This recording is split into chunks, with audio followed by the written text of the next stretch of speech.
es más pesadita, pero la vamos a tratar de hacer fácil. Sí, la vamos a tratar de hacer fácil, breve. Acá, por supuesto, que todas las dudas que tengan, ahí levanten la mano, me preguntan. Un segundo.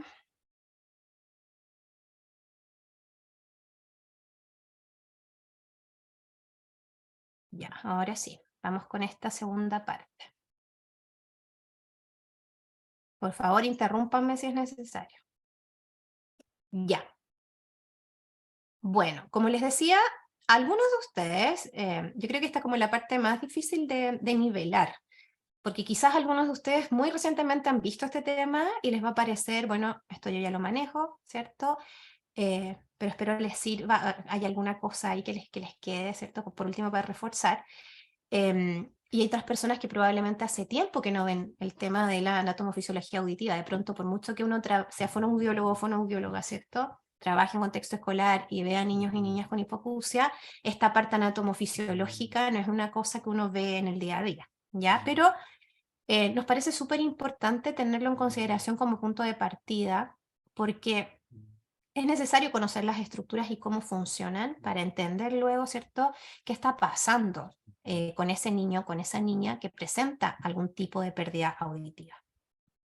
Bien, entonces, como objetivo, lo que esperamos de esta clase es que ustedes logren identificar las estructuras del sistema auditivo, que logren comprender la función global de este sistema y la importancia que tiene la anatomía y la fisiología en el proceso auditivo.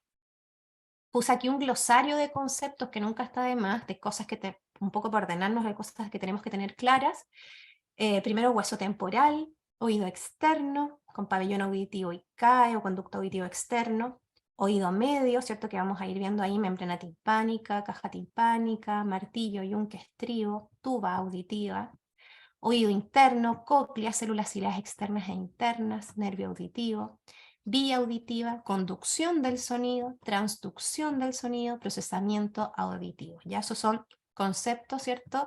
De todo lo que tiene que ver con la anatomofisiología. Vamos a detenernos en algunos que nos parecen más relevantes y hay otros que vamos a enunciar simplemente.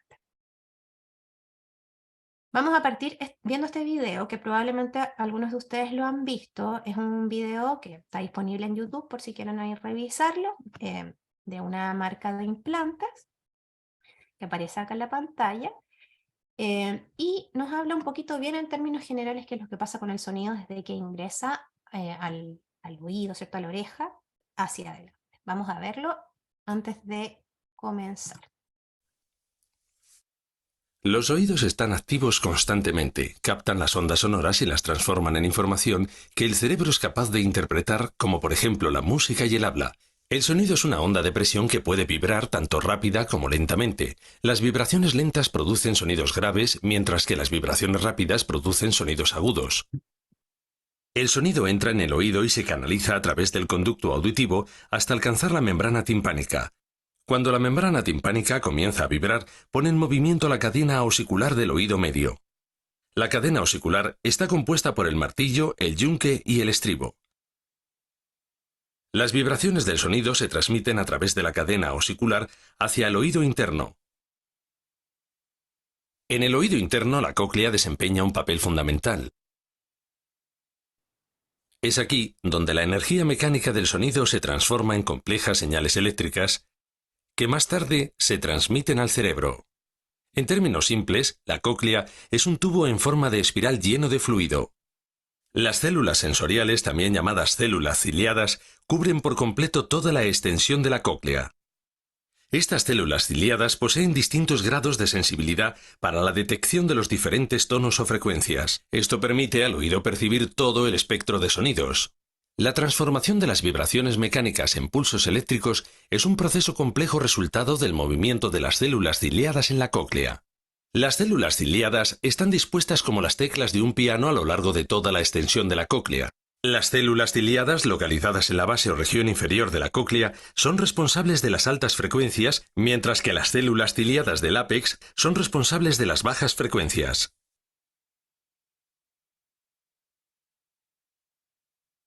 Cuando el fluido de la cóclea se pone en movimiento, provoca a su vez el movimiento de las finas estructuras de la superficie de las células ciliadas.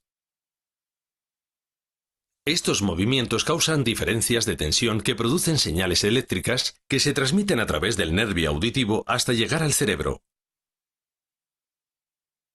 El córtex auditivo cerebral interpreta esta información como sonido, por ejemplo, como música o como habla. Toda esta sucesión de eventos, incluyendo los distintos pasos que convierten las ondas sonoras del medio ambiente en información que el cerebro es capaz de interpretar, suceden tan rápidamente que las personas pueden oír el sonido al instante y de manera continua. En este complejo proceso, existen varios factores que pueden provocar que una persona experimente una pérdida auditiva. La pérdida auditiva puede variar desde una pérdida de leve a moderada hasta una pérdida total de la audición. En general, existen tres tipos de pérdida auditiva que difieren la una de la otra, dependiendo de la parte del oído que esté afectada, pudiendo ocurrir en el oído externo, medio o interno. Bien. ¿Se escucha, cierto? Sí, está bien.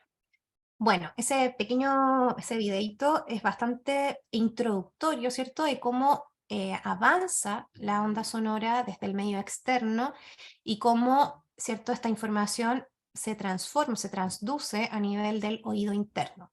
Ahora lo que vamos a ver es revisar todas estas estructuras que están involucradas en este proceso y ver de manera bien global de qué trata, ¿cierto?, cada una de sus funciones y qué va sucediendo a medida que la onda sonora va avanzando. En primer lugar, tenemos que hablar, ¿cierto?, del hueso temporal. El hueso temporal, que está ubicado, ¿cierto?, es uno de los huesos del cráneo, está ubicado en la parte medial e inferior, ¿cierto?, a esta altura donde está justamente el pabellón auricular. Y es importante porque en esta zona es donde se ubica el órgano auditivo. ¿Ya? Acá el órgano auditivo se va a alojar. Entonces, de cierta manera, ¿cierto?, este cráneo protege al órgano auditivo, pero también es susceptible de sufrir alteraciones, o sea, con un golpe fuerte de cabeza, generalmente golpes fuertes de tipo automovilísticos, ¿verdad? La persona puede generar una fractura a nivel del hueso temporal y esa fractura también va a impactar, ¿cierto?, en la audición y en el equilibrio de las personas. ¿Por qué? Como vamos a ver, ¿cierto?, el oído no solamente tiene sensores para la audición, sino también para el equilibrio. De esta estructura de este hueso temporal, si ustedes se fijan acá, va a estar conformado por otras, como por partes, ¿cierto? Y el oído específicamente se encuentra en esta porción que es la porción petrosa. Tenemos acá la porción petrosa en café, ¿cierto? En amarillo la porción escamosa. Y tenemos la porción timpánica ahí en verde, pero el oído específicamente se encuentra a nivel de la porción petrosa. Y esta estructura se puede fracturar en los casos, ¿cierto?, de golpes fuertes de cabeza en distintas zonas. Y dependiendo del tipo de fractura también es qué tipo, ¿cierto?, de hipoacusia se podría desencadenar. Esto es una de las hipoacusias que se consideran hipoacusias adquiridas. El oído, ¿cierto?, que aquí lo vemos también ahí inserto en la porción petrosa del hueso temporal, va a estar compuesto a su vez de distintas partes. Ya vamos a tener una porción externa que vamos a llamar oído externo, vamos a tener una porción media, que es este oído medio, ¿verdad? Ahí como que se superponen algunas partes por la forma de la estructura. La verdad es que el oído medio es esto que ustedes ven acá en rosado, ¿cierto?, en este cuadro, y también esta parte de acá, ¿ya? Hasta acá llega la extensión. Y tenemos el oído interno que se ve acá, ¿cierto?, dentro de este hueso temporal. Ahora, una cosa súper importante en relación a lo que va a hablar Macarena más adelante es que las hipoacusias o los tipos de hipoacusia van a tener mucha relación con cuál es la parte que está afectada, si es la parte media y externa o es la parte interna. La parte media y externa va a tener relación específicamente con la conducción de la onda sonora, de la onda mecánica, esta onda que viene desde el medio aéreo, ¿cierto?, y que ingresa al oído. El pabellón auricular, el conducto auditivo externo y todas las estructuras del oído medio van a estar encargados de conducir la onda. Y en ese proceso de conducción van a haber mecanismos de amplificación, van a haber mecanismos de protección también, ¿sí? Eso es súper importante tenerlo en consideración porque la onda sonora viene con cierta fuerza. A veces esa fuerza puede ser excesiva, ¿cierto? Y generar un daño en el oído, y a veces esa fuerza puede ser muy bajita, muy leve, por lo tanto, para que no se pierda energía, el oído tiene mecanismos de amplificar esta onda, ¿cierto? Para que llegue con la potencia necesaria al oído interno, ¿ya? Entonces vamos a ir viendo que hay mecanismos de protección, ¿cierto? Y mecanismos de amplificación también. Y a nivel del oído interno, esta onda mecánica se va a transformar en energía bioeléctrica, en un mecanismo de transducción mecanoeléctrica.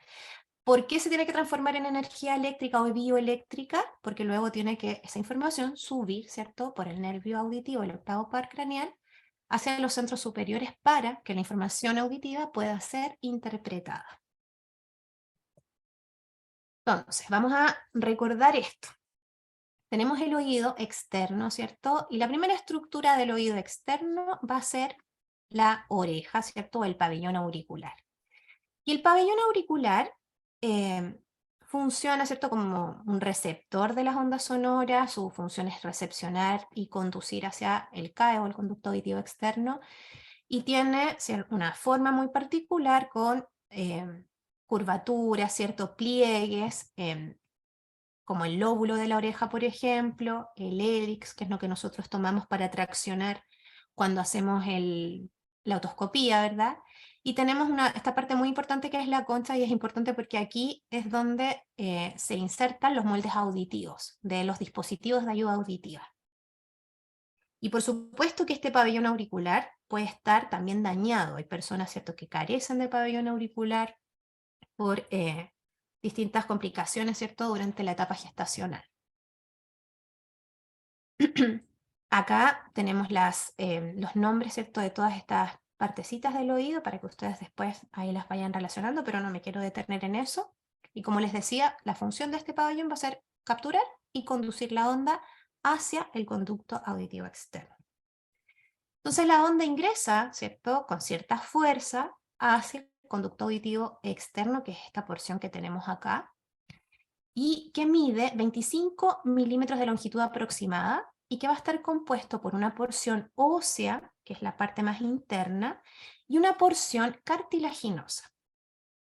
Esta porción cartilaginosa va a tener vellosidades y va a tener glándulas, que básicamente van a proteger al oído, ¿sí? Acá tenemos las glándulas ceruminosas que van a producir cerumen, y tenemos pelitos también. Entonces, de cierta manera, eso protege al oído de los agentes externos, ¿sí? De todas maneras, igual ingresan agentes externos, ¿cierto?, al oído. A veces la gente de manera voluntaria hace ingresar a estos agentes externos. Y seguramente en más de alguna otoscopía ustedes han encontrado, ¿cierto?, los que han hecho otoscopía, han encontrado dentro cosas de diversa naturaleza, ¿sí? Lápices, en los niños sobre todo, lentejas, bichos, etc. En algunas personas se genera una producción excesiva de cerumen, ¿cierto?, que va a formar tapones de cerumen, y esos tapones de cerumen van a ocasionar estas pérdidas auditivas que son transitorias, ¿cierto? Y los tapones de cerumen se pueden extraer y eso se despeja. Una cosa súper importante es que hay personas que utilizan, ¿cierto?, cotonitos o hisopos para poder limpiarse, ¿cierto?, la oreja y el conducto auditivo externo, y eso lo hacen con la idea, ¿cierto?, de extraer el cerumen desde el CAE. Sin embargo, lo que se genera en general es que se empuja este cerumen más adentro. Ya en general nosotros vamos a tener el cerumen acá, en esta porción cartilaginosa. Lo que hacemos, ¿cierto?, al meter el cotonito o el hisopo, es empujar este cerumen, ¿cierto?, y facilitar que se genere este tapón, y también se facilita que se dañen las paredes del conducto auditivo externo, que son bastante delicadas. De hecho, es bien sensible esta parte, ¿sí? Entonces el uso de hisopos es nocivo. La función que tiene el CAE va a ser también conducir la onda sonora desde el pabellón hacia la membrana timpánica. Y acá tenemos la membrana timpánica, que es como la puerta de entrada hacia la caja timpánica u oído medio, ¿sí? Entonces acá tenemos un dibujo de una membrana timpánica que está muy clarito. La membrana timpánica tiene distintas partes, ¿cierto? Tiene una superficie que nosotros llamamos pars, que no nosotros en general se denomina pars tensa, ¿cierto? Una superficie amplia y una superficie más pequeña que es la pars flácida. Generalmente por la configuración, ¿cierto? Del color, la transparencia que tiene la membrana timpánica, nosotros podemos ver algunas estructuras que están detrás de la membrana timpánica, es decir, que están alojadas en la caja timpánica, ¿ya? En algunas personas más que en otras, por supuesto. Y esta membrana se adhiere a la porción timpánica del hueso temporal, ¿cierto? Por medio de un rodete fibrocartilaginoso, ¿ya? Esta membrana, por supuesto, también por distintos agentes se puede dañar, ya sea voluntariamente, ¿cierto? Porque hay gente, insisto, que se introduce cositas muy adentro, se la pueden perforar, y también se producen perforaciones producto de patologías que se originan en el oído medio y que tienen repercusiones hacia la membrana timpánica, ¿ya? Y por supuesto que una ruptura a nivel de la membrana timpánica también va a hacer que la fuerza de la onda sonora, ¿cierto?, disminuya considerablemente, por lo tanto va a tener mayores dificultades para, ¿cierto?, cumplir su función amplificadora, ¿cierto?, conductora, la membrana timpánica. Nosotros cuando hacemos la otoscopía, dividimos esta membrana timpánica en cuadrantes, básicamente para que la descripción, ¿cierto?, de las alteraciones que pueda sufrir la membrana timpánica sea más clara. Nosotros hablamos, por ejemplo, acá cuando hacemos la otoscopía se refleja un haz de luz en la membrana timpánica que llamamos triángulo luminoso. Ese triángulo luminoso siempre va a estar en el cuadrante antero-inferior, ¿sí? Y es un punto de referencia súper importante. No se ve tan claramente en todas las personas con oídos sanos, pero en la mayoría sí, y es un punto de referencia importante, ¿sí? Porque en personas con patología no se ve simplemente, o se ve difuso, o se ve en otro cuadrante de la membrana timpánica. Acá, en esta que es más clarita, si ustedes se fijan, podemos ver parte de los huesecillos, ¿cierto? Se ve claramente la membrana timpánica. Acá en esta de acá se ve más bien el rodete fibrocartilaginoso, que es el que rodea, ¿cierto?, y adhiere al hueso timpánico, etc. Entonces las lesiones cuando se producen se describen, como les decía, por cuadrantes. El cuadrante antero-superior, antero-inferior, postero-superior o postero-inferior.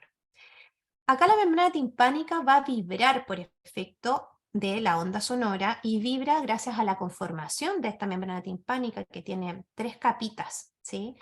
Tiene 3 capitas de mucosa, una capita fibrosa, ¿cierto? Y estas capitas van a, esta configuración en el fondo anatómica hace que tenga esta facilidad de vibrar. Y además es ligeramente cónica, ¿ya? Eso hace también, genera o impacta en estos mecanismos, ¿cierto?, de conducción del sonido. Y al vibrar la membrana timpánica, la onda sonora, ¿cierto?, va a traspasar, ¿cierto?, la membrana, y va a seguir su recorrido hacia los huesecillos que están en contacto con estas membranas. Esos huesecillos son el martillo, el yunque y el estribo, ¿ya? Y cada uno está articulado, ¿cierto?, al otro. Es una cadena articulada y forma lo que llamamos la cadena osicular. El martillo, que es esta estructura que está acá, es la que conecta, ¿cierto?, descansa en la membrana timpánica, y el estribo es esta estructura más pequeña que va a contactar con la ventana oval, ¿ya? En la caja timpánica, en este oído medio, ¿cierto?, que es literal una caja, hacia medial nos vamos a encontrar con 2 orificios. Un orificio es la ventana oval, y otro orificio es la ventana redonda. Estas 2 ventanas son súper importantes para el traspaso de la energía sonora desde este medio aéreo, que es el oído medio, ¿cierto?, hacia el medio líquido, que es el oído interno. Porque en el oído interno, ¿cierto?, vamos a encontrarnos con líquidos, ¿sí? Entonces, esta estructura, el estribo, va a articular en este caso con esta ventana oval, ¿ya? Y vamos a ver ahí que se produce. ¿Qué va a hacer esta cadena? Nuevamente conduce, ¿cierto? Va a conducir la onda sonora y la va a amplificar también gracias a la forma en que vibra esta cadena, ¿sí? Y además tiene una función protectora, entre comillas, ¿cierto? Que es el reflejo acústico.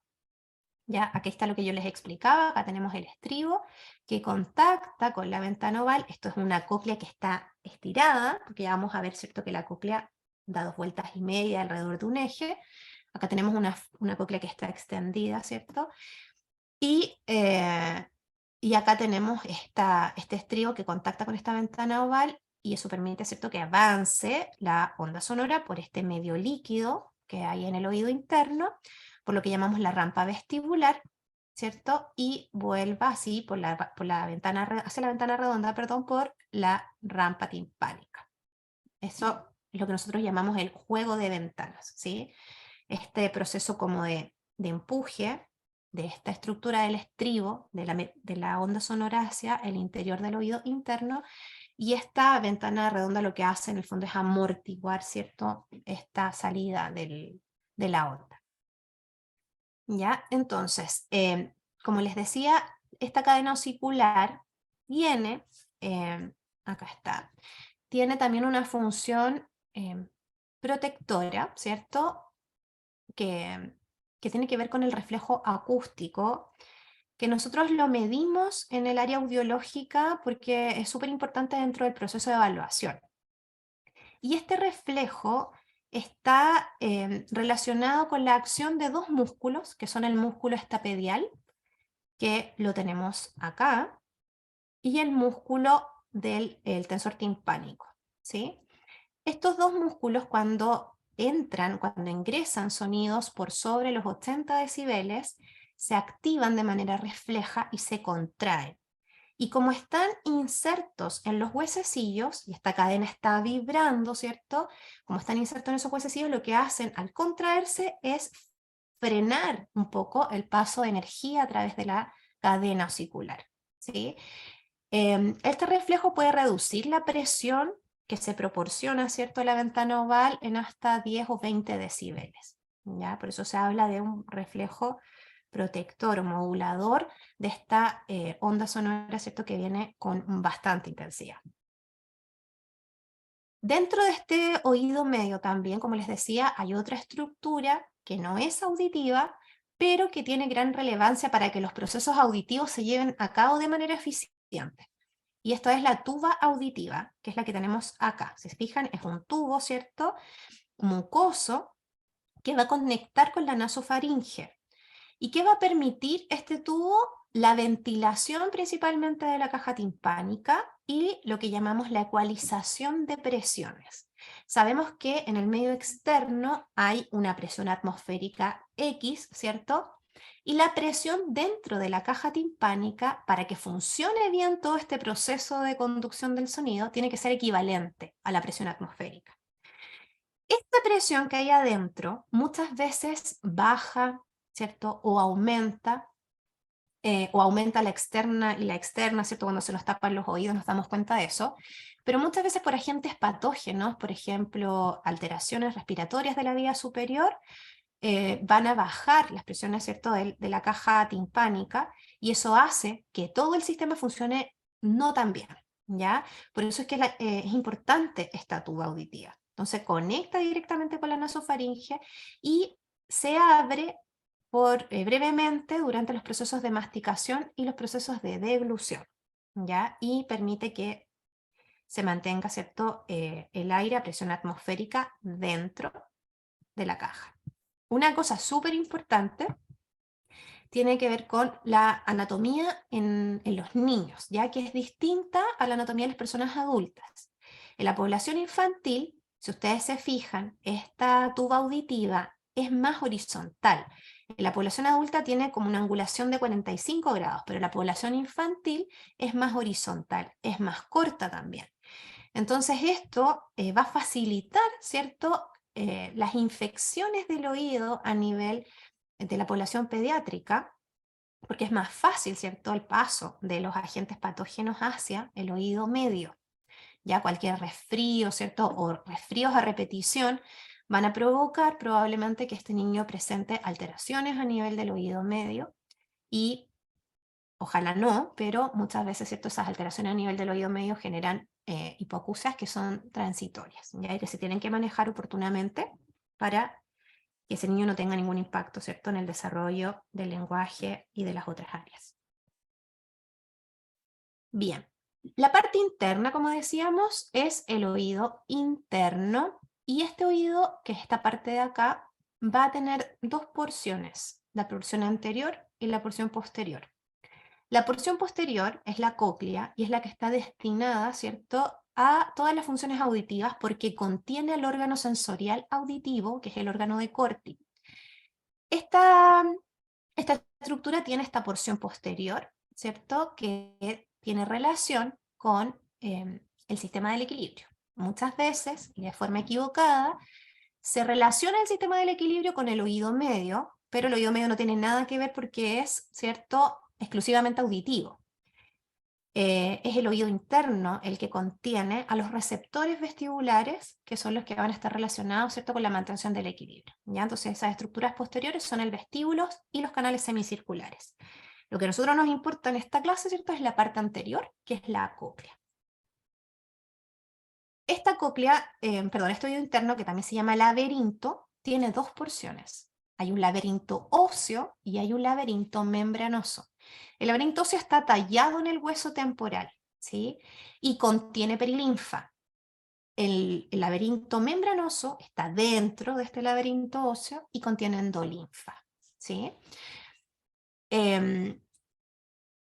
Acá tenemos otra imagen de la cóclea, ¿cierto? Esta es una cóclea que está como acostadita, ¿verdad? Y que nos permite mirar y ver esto, ¿cierto? Esta estructura que es ósea en su contorno y membranosa al interior. Y vemos, ¿cierto?, que da, como les decía anteriormente, 2,5 vueltas alrededor de un eje. Conocer cómo funciona esta estructura ha sido súper importante para todos los procesos, en todo sentido, estructuralmente para todos los procesos que tienen que ver, ¿cierto?, con la implementación de ayudas auditivas y principalmente con implantes cocleares, porque es aquí, ¿cierto?, donde se van a insertar los electrodos de los implantes cocleares. Y también es importante saber cómo esta estructura codifica la información, cómo la transforma, porque eso también facilita la configuración de la tecnología de estos dispositivos. Hay una pregunta en el chat, parece. Ah, no. ¿Sí? Entonces, esta estructura que da 2 vueltas, ¿cierto?, alrededor de un eje, tiene un núcleo central que se llama modiolo. Y en el modiolo, las fibras nerviosas de las células sensoriales, porque recuerden que aquí está el órgano sensorial, ¿cierto? Entonces, de ahí emergen las fibras de las células sensoriales y forman la porción auditiva del octavo par. Porque al igual que el oído interno, que tiene una parte para el equilibrio y una parte para la audición, el octavo par tiene una rama auditiva y una rama vestibular. Entonces, de aquí emergen las fibras, ¿cierto?, de la rama auditiva del octavo par. Acá tenemos otro tipo de imagen, ¿cierto?, donde vemos como este corte que nos permite mirar, ¿cierto?, al interior de la cóclea, cómo está configurada estructuralmente, y podemos identificar que en estas 2,5 vueltas hay 3 conductos, ya 3 conductos internos. Tenemos la rampa vestibular, tenemos la rampa hacia superior, ¿cierto?, que es la que conecta, la rampa vestibular es la que conecta con la ventana oval, ¿cierto?, la que está en relación con el estribo. Y tenemos la ventana redonda que conecta con esta parte que es la escala timpánica, o rampa timpánica, ¿sí? Al interior de estas dos está la escala media, y en esa escala media es donde se aloja el órgano receptor, ¿cierto?, el órgano sensorial de la audición, que es el órgano de Corti. Es ahí donde lo vamos a encontrar, ¿ya? Si ustedes se fijan en esta imagen, como les decía, de aquí emergen las fibras que van a formar el nervio auditivo, ¿sí? Entonces, la rampa timpánica y la rampa vestibular van a tener en su interior,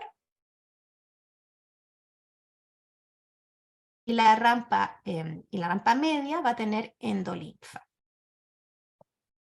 Ya, acá tenemos una visión amplificada, ¿cierto?, del órgano que está acá en la rampa media, que es el órgano de Corti, que es el órgano sensorial de la audición.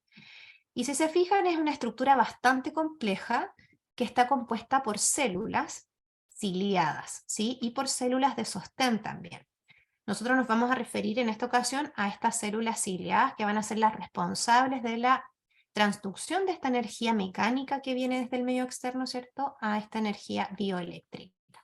Entonces, si se fijan, acá tenemos una fila de células ciliadas, que son las células ciliadas internas, y acá tenemos esquematizadas 3 filas de células ciliadas externas, ya que tienen una forma distinta y también tienen funciones un poco distintas. ¿Sí? Como les decía, este órgano va a estar ubicado en la rampa medial, contiene estas células, ¿cierto? Y estas células descansan sobre la membrana basilar, que es la base, ¿cierto?, que tenemos acá. Entonces esa membrana basilar se va a mover, va a tener un movimiento oscilatorio cuando la onda sonora avance, y por supuesto que eso va a movilizar también a las células ciliadas, ¿cierto?, hacia arriba y hacia abajo. Y si ustedes se fijan acá arriba, estas células ciliadas contactan con otra membrana que se llama membrana tectoria. Entonces, esta membranita tectoria, que está suspendida, lo que hace, ¿cierto?, tenemos las células ciliadas que están en leve contacto, entonces al moverse la membrana basilar, estas células van a subir y bajar, y este contacto, ¿cierto?, con esta membrana tectoria hace que estos cilios de las células ciliadas se flecten, ¿ya? Y esa flexión va a facilitar que se desencadenen, ¿cierto?, los potenciales de acción, como vamos a ver más adelante. Ya acá lo importante es que la base es la membrana basilar, y este techo es la membrana tectoria, y los cilios contactan ahí. Y aquí se produce todo el proceso de transducción de la energía mecánica en energía bioeléctrica. Ahora, es bastante complejo cómo funciona en específico, y en los últimos años, Macarena de hecho tiene ahí unos estudios bien interesantes, se ha estudiado aún más, ¿cierto?, toda la función que tiene y todo lo que sucede a nivel del órgano de Corti, de las células específicamente. Ya es bien complejo y es bien interesante conocerlo, como les decía, porque eso permite emular de cierta manera lo que hace la cóclea en los dispositivos de ayuda auditiva. Ya varias cosas que proporcionan los dispositivos de ayuda auditiva se basan en cómo funciona esta estructura. Entonces, una de las cosas interesantes que tiene a nivel estructural es que esta membrana basilar es distinta desde la base hasta el ápex, ¿sí? Es más bien delgada, ¿cierto?, en la base, y se va ensanchando a medida que se acerca al ápex, ¿ya? O sea, desde la base al ápex vamos de más delgado a más ancho, ¿sí? Y eso también interfiere, ¿cierto?, en la rigidez, o impacta en la rigidez, ¿cierto?, de la estructura. Va a ser distinta en los distintos niveles. Y va a provocar distintos patrones de vibración también, esta forma, esta estructura, esta configuración. Y esos distintos patrones de vibración hacen que, en términos simples, nosotros digamos que en la cóclea, perdón, las frecuencias altas o frecuencias agudas, ¿cierto?, se van a codificar en la parte basal, y las frecuencias graves en la parte apical, ya en la parte más gruesa. Entonces, esto que llamamos tonotopía coclear, básicamente es que la cóclea funciona como un piano, ¿cierto?, donde cada zona tiene un tono o recepciona, o es más hábil para recepcionar a un tono distinto, ¿ya? Entonces, desde la base, frecuencias agudas o altas, perdón, y en el ápice estas frecuencias graves o frecuencias bajas, ¿sí? Una cosa súper importante es que esta organización tonotópica que se ve a nivel de la cóclea se continúa a lo largo del sistema auditivo, es decir, desde la cóclea, pasando por el nervio, la vía auditiva y la corteza. Se ha visto que todo tiene organización tonotópica, ya no queda solo acá. Acá comienza, pero sigue toda la vía. Hay una teoría que es de 1960, ¿cierto?, que es esta teoría de la onda viajera. Y como les decía, tiene que ver un poco con lo mismo. La onda sonora que viene del medio externo va a ingresar a la cóclea y debido a estas características físicas que tiene la membrana basilar, ¿cierto? Se van a producir vibraciones dependiendo de la frecuencia, ¿cierto? En distintas zonas de esta membrana. Por las características líquidas que tiene la cóclea y anatómica, ¿cierto? Va a vibrar en el fondo toda la estructura, pero va a ser mayor la amplitud de esa vibración en aquellas zonas que se relacionan con la frecuencia de estímulo. Ya ahí se va a conseguir, esta onda viajera va a alcanzar su máxima amplitud en el lugar de la membrana basilar que responde mejor a la frecuencia del estímulo externo que se está escuchando. Ahora, por supuesto, y que todas estas demostraciones se hicieron en laboratorios, ¿verdad? Con estímulos específicos, con estímulos puros, que no son los estímulos que nosotros escuchamos en la vida cotidiana, que son estímulos más complejos, ¿cierto?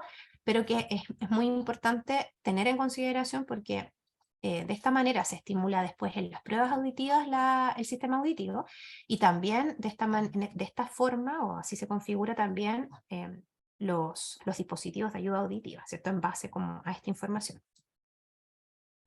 Ahora, la transducción mecanoeléctrica propiamente tal se produce a nivel de las células ciliadas. Como les decía, vamos a tener distintos tipos de células ciliadas, y básicamente tenemos células ciliadas externas que tienen funciones específicas y células ciliadas internas. ¿Ya? Estas células ciliadas externas son como el batallón, ¿cierto?, de células que hay dentro de del órgano de Corti. Entonces, acá, ¿cómo se produce este proceso? Como les decía, la membrana basilar, pensando en este esquema, esto es la membrana basilar, acá tenemos las células, y acá tenemos la membrana tectoria. Esta membrana basilar se va a desplazar hacia arriba, ¿cierto? Hacia abajo, va a tener estados de reposo, ¿verdad? Y estas células ciliadas que están sobre la membrana basilar tienen estos cilios que contactan con la membrana tectoria. Y al hacer contacto por el movimiento de esta membrana basilar, estos cilios se flectan, ¿cierto? Se flectan hacia un lado y hacia el otro. Esto va a generar procesos de depolarización celular y procesos de hiperpolarización. ¿Qué quiere decir esto? Que la célula, cuando se produce este movimiento y se flectan los cilios, va a tener ciclos de descarga y ciclos de carga celular, ¿ya? Gracias a la configuración bioquímica de la célula.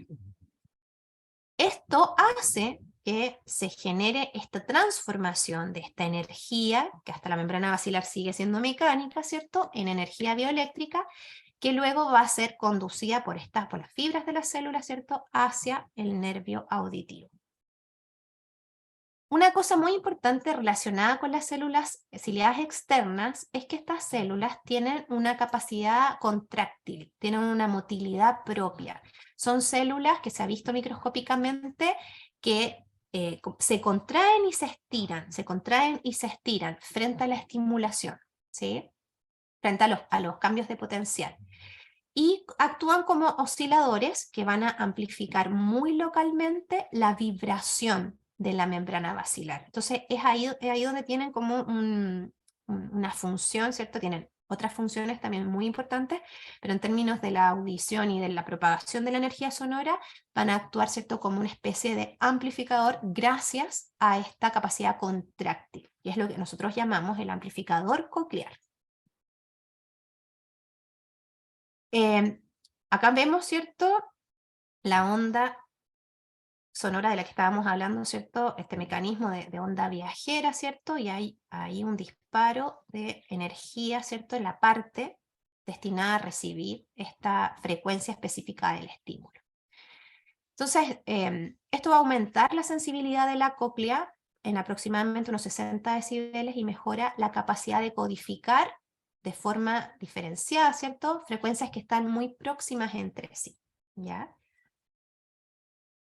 Ahora, como les decía, esta información, vamos a volver un poquito atrás, desde acá, ¿cierto?, desde estas células ciliadas externas e internas, surgen las fibras, ¿cierto?, que van a dar forma a la parte auditiva o la rama auditiva del octavo par craneal, que va a ser la estructura que va a estar encargada de llevar, ¿cierto?, desde la cóclea la información auditiva por medio de potenciales de acción hacia, ¿cierto?, las vías superiores. Y va a pasar por distintas estructuras a nivel central. Ya, la etapa del proceso de transducción, ¿cierto?, es convertir entonces estos eventos químicos que suceden a nivel de las células ciliadas en eventos neuronales, que van a ser transmitidos por el nervio, ¿cierto?, a lo largo de este octavo par. Y en este punto, acá donde vemos esto, ¿cierto?, es donde comienza la vía auditiva. Entonces, como les decía al comienzo, los problemas auditivos o las dificultades auditivas que tengan las personas, y en específico los niños y las niñas, ¿cierto?, van a depender de dónde está el problema, ¿cierto?, o dónde está el daño, si es que se produjo un daño.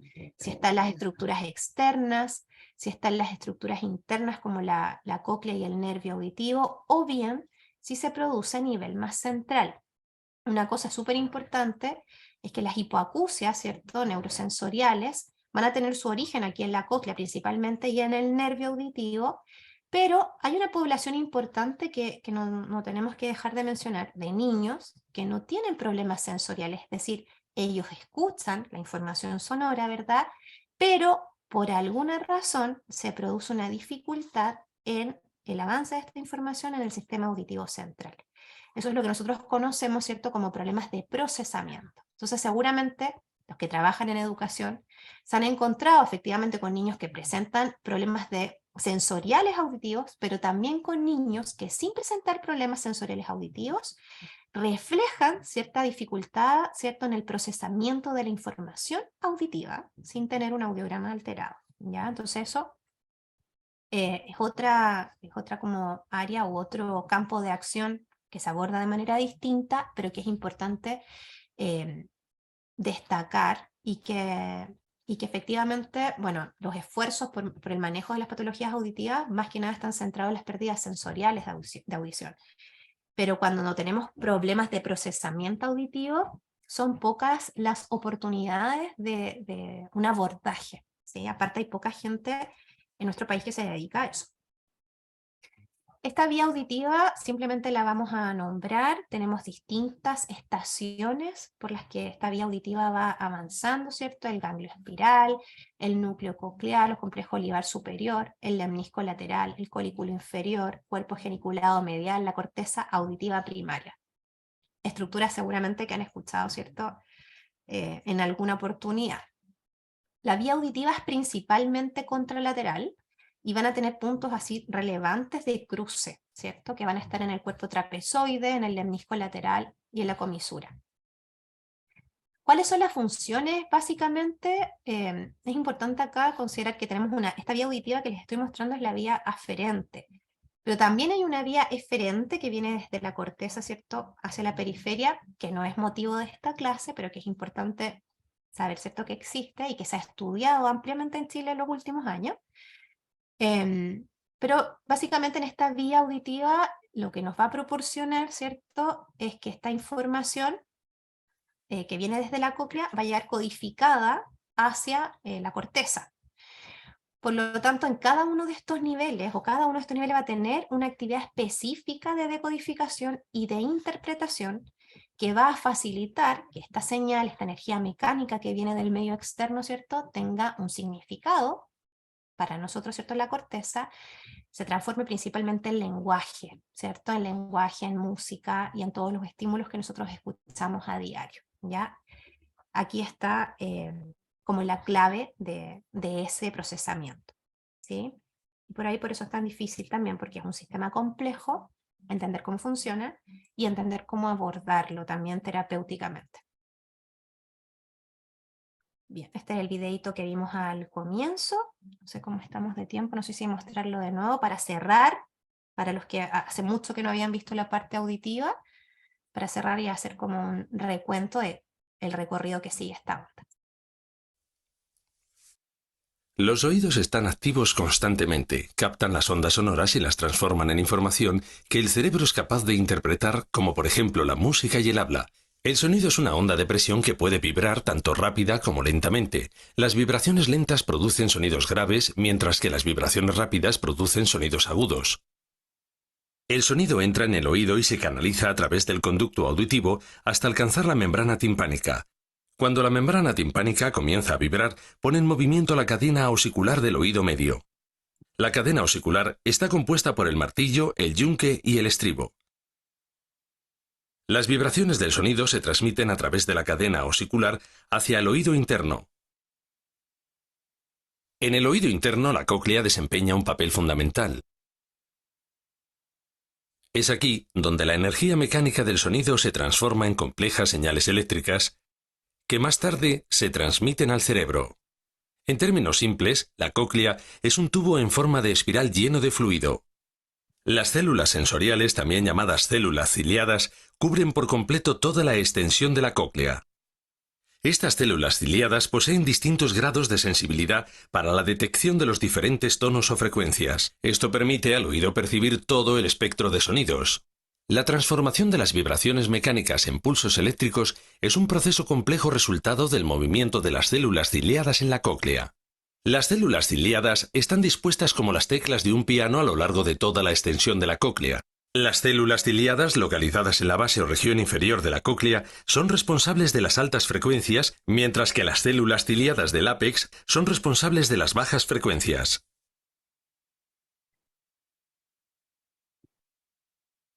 Cuando el fluido de la cóclea se pone en movimiento, provoca a su vez el movimiento de las finas estructuras de la superficie de las células ciliadas. Estos movimientos causan diferencias de tensión que producen señales eléctricas que se transmiten a través del nervio auditivo hasta llegar al cerebro. El córtex auditivo cerebral interpreta esta información como sonido, por ejemplo, como música o como habla. Toda esta sucesión de eventos, incluyendo los distintos pasos que convierten las ondas sonoras del medio ambiente en información que el cerebro es capaz de interpretar, suceden tan rápidamente que las personas pueden oír el sonido al instante y de manera continua. En este complejo proceso, existen varios factores que pueden provocar que una persona experimente una pérdida auditiva. La pérdida auditiva puede variar desde una pérdida de leve a moderada hasta una pérdida total de la audición. En general, existen tres tipos de pérdida auditiva que difieren la una de la otra, dependiendo de la parte del oído que esté afectada, pudiendo ocurrir en el oído externo, medio o interno. Bien, en síntesis entonces, tenemos que el sistema auditivo va a estar compuesto por el oído externo, el oído medio, el oído interno y la vía auditiva. El oído externo y medio se encargarán de la conducción de la onda mecánica y además cumplen funciones de protección, ecualización de presiones y amplificación. En el oído interno se produce el mecanismo de transducción de energía mecánica en energía bioeléctrica. El órgano sensorial auditivo se denomina órgano de Corti y contiene a las células ciliadas externas y a las células ciliadas internas. Las células ciliadas externas tienen esta capacidad contráctil que facilita los procesos de amplificación coclear. La tonotopía que se observa en la cóclea también se da a lo largo de la vía auditiva y la corteza. Y la vía auditiva se relaciona con la decodificación e interpretación de la señal acústica. ¿Sí? Esos son como los conceptos en síntesis claves que tenemos que extraer de esta clase. Les dejo la palabra por si quieren hacer alguna pregunta, alguna duda, algo que reforzar, o algo que no se haya mencionado que ustedes consideran importante aclarar, ya para los que tienen más conocimiento de anatomofisiología.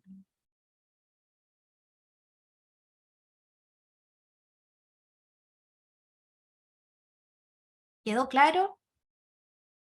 ¿Sí? Ahí hay alguien en el chat. Sí. Gracias. Todo muy claro, súper, ¿ya? Las clases serán enviadas, las clases están siendo grabadas, por lo tanto las van a poder ver de nuevo, ¿sí? Yo no sé si va a haber otro material. Macarena, no sé, ahí. Leyendo el chat, donde preguntan si va a haber otro las clases serán enviadas para estudiar posteriormente, sí, van a estar grabadas.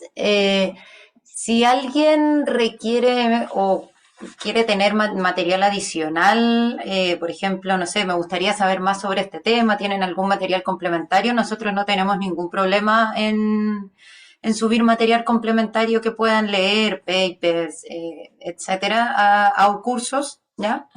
No lo hacemos desde el principio porque respetamos la cantidad de horas sincrónicas y asincrónicas que ustedes tienen, ¿sí? Porque hay cierta cantidad de horas no presenciales que tienen que ver con el estudio, la revisión de las clases, después volver a leerlo.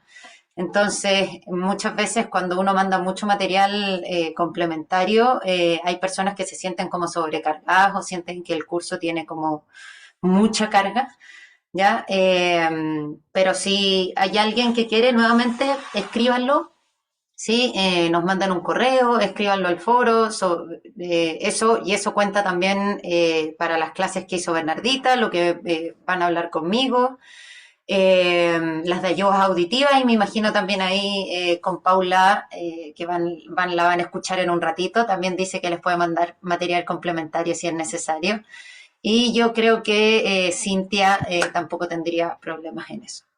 ¿Sí? Sí, yo solo quiero agregar que si lo necesitan, igual las imágenes de esta presentación son imágenes que son de un libro, entonces difícilmente las van a encontrar en la web, ¿sí? Porque son